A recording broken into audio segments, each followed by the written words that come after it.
আজকে আমি আপনাদের সঙ্গে আলোচনা করব সেন্সাস সম্পর্কিত এইচএল অ্যাপের যে 7 নম্বর কোশ্চেন, অর্থাৎ ascertain use of census house. আপনারা যে সেন্সাস হাউসে গেছেন সেইটা মেনলি কি পারপাসে ব্যবহৃত হয়। এখানে অনেকগুলো অপশান আছে, residence cum other use, shop oblique office, school college বা hotel, lodge, guest house, hospital, এরকম অনেকগুলো অপশান আছে। যেটা হবে সেটা আপনাদের সিলেক্ট করতে হবে। এরপরে কোন অপশানটা সিলেক্ট করতে হবে, কিভাবে সিলেক্ট করতে হবে চলুন দেখে নিই। যদি আপনারা সেটা রেসিডেন্স পারপাস ইউজ করেন তাহলে দেখুন পরবর্তী যে অপশান আছে নেক্সট করলে সেই সেন্সাস হাউসের কন্ডিশন কেমন, বা দেখুন সেই সেন্সাস হাউসের হাউস হোল্ড নাম্বার কত, বা সেখানে কতজন মেম্বার বসবাস করে, বা সেখানে হেড অফ দ্য ফ্যামিলি যিনি আছেন তার নাম কি, এরকম বিভিন্ন রকম অপশান আপনাদের কাছে আসবে। এরপর যদি দেখা যায় ওই যে রেসিডেন্স হাউস যেটা আছে সেটা লকড অবস্থায় আছে, তাহলে আপনারা কি করবেন, দেখুন এই নিচের দিকে একটা অপশান পাবেন ইজ লকড, তাহলে এখানে আপনারা সিলেক্ট করবেন।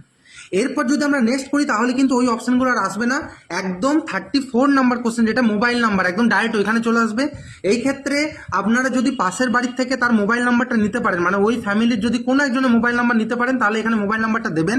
আর যদি না পান তাহলে কোনো অসুবিধা নেই, মোবাইল নাম্বার ছাড়াই আপনারা কিন্তু সাবমিট করতে পারবেন। এরপর ধরে নিলাম ওই census হাউসটা residence cum other use হিসেবে ব্যবহার করা হচ্ছে, সাপোজ রেসিডেন্সের সঙ্গে সেটা হোস্টেল বা জেল বা মেস এরকমভাবে ব্যবহার করা হচ্ছে, তাহলে সেক্ষেত্রে আমরা কি করব, 2 নম্বর অপশানে সিলেক্ট করব এবং এখানে আমি লিখবো যে অ্যাকচুয়াল ইউজটা কি।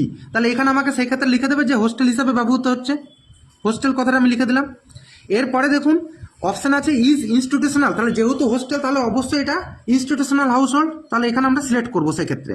তারপর নেক্সট করব, নেক্সট করলে দেখুন ইনস্টিটিউশনাল হাউস হোল্ডের ক্ষেত্রে হাউস হোল্ড নাম্বার একদম আপনাকে কিছু দিতে হবে না, অটোমেটিক্যালি এটা 999 নাম্বার সিলেক্ট হয়ে যাবে অটোমেটিক্যালি। এটা মানে ইনস্টিটিউশনাল হাউস হোল্ড হলেই তার হাউস হোল্ড নাম্বার হবে 999। এরপর দেখুন 10 নম্বর আর 11 নম্বর যে ফিল্ডটা আছে সেটা আপনাকে পূরণ করতে হবে। তারপরে যখনই আপনি নেক্সট করবেন আর 12 থেকে 33 নম্বর ফিল্ডটা আপনাকে পূরণ করতে হবে না, অটোমেটিক্যালি দেখুন লাস্ট স্টেপে চলে যাবে। এখানটা আমি যদি পূরণ করে দিই, সাপোজ 55টা হচ্ছে মেম্বার আর একটা নাম দিয়ে দিলাম। আর ইনস্টিটিউশনাল হাউস হোল্ডের ক্ষেত্রে এখানে হেড অফ দ্য হাউস হোল্ডের নাম দিতে হবে না, সেক্ষেত্রে শুধু ডেজিগনেশন দিলেই হবে।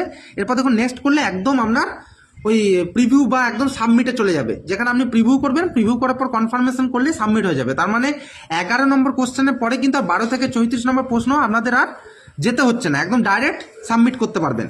এবারে সেম ভাবে সাপোজ আপনি রেসিডেন্স কাম আদার ইউজ দেখিয়েছেন এবং সেখানে দেখা গেল সেটা লক হয়ে আছে, তাহলে আবার যদি আপনি ইস লক করেন তাহলে আগের মতনই সেটা আবার ডাইরেক্ট মোবাইল নাম্বারে চলে যাবে। মোবাইল নাম্বার পেলে দেবেন, না পেলে সাবমিট করলে আবার সেটা রিভিউ করে আপনি সাবমিট করতে পারবেন। এরপর দেখুন এখানে যে 3 নম্বর 4 5 6 7 8 9 0 এই যতগুলো অপশন আছে 3 থেকে লাস্ট পর্যন্ত, অর্থাৎ সাপোজ যদি এটা শপ বা অফিস বা স্কুল বা কলেজ বা হোটেল, লজ বা হসপিটাল বা ফ্যাক্টরি বা পুজোর জায়গা, প্লেস অফ ওরশিপ বা আদার নন রেসিডেন্সিয়াল ইউজ বা ভ্যাকেন্ট কোনো একটা কারণে আমি যদি এখানে দেখাই তাহলে সেই ক্ষেত্রে আমাকে এখানে একটা এন্টার অ্যাকচুয়াল ইউজ কথাটা মানে কি জন ইউজ হচ্ছে সেটা আমাকে লিখতে হবে। এরপর আমি যদি নেক্সট করি তাহলে একদম রিভিউ অপশন দেখাবে, এরপরে রিভিউ করে আপনারা কনফার্ম করলে সেটা কিন্তু অটোমেটিক্যালি সাবমিট হয়ে যাবে। তাহলে এই জায়গাটা বুঝতে পারলেন যে এই জায়গায় হচ্ছে 3 নম্বর অপশন থেকে একদম লাস্ট পর্যন্ত যে কোনো একটা অপশন সিলেক্ট করলে পরবর্তী কোনো অপশন আমাকে যাওয়ার দরকার নেই, অটোমেটিক্যালি আমার রিভিউ অপশন চলে আসবে এবং রিভিউ করে আমি কিন্তু কনফার্ম করলে সেটা সাবমিট হয়ে যাচ্ছে।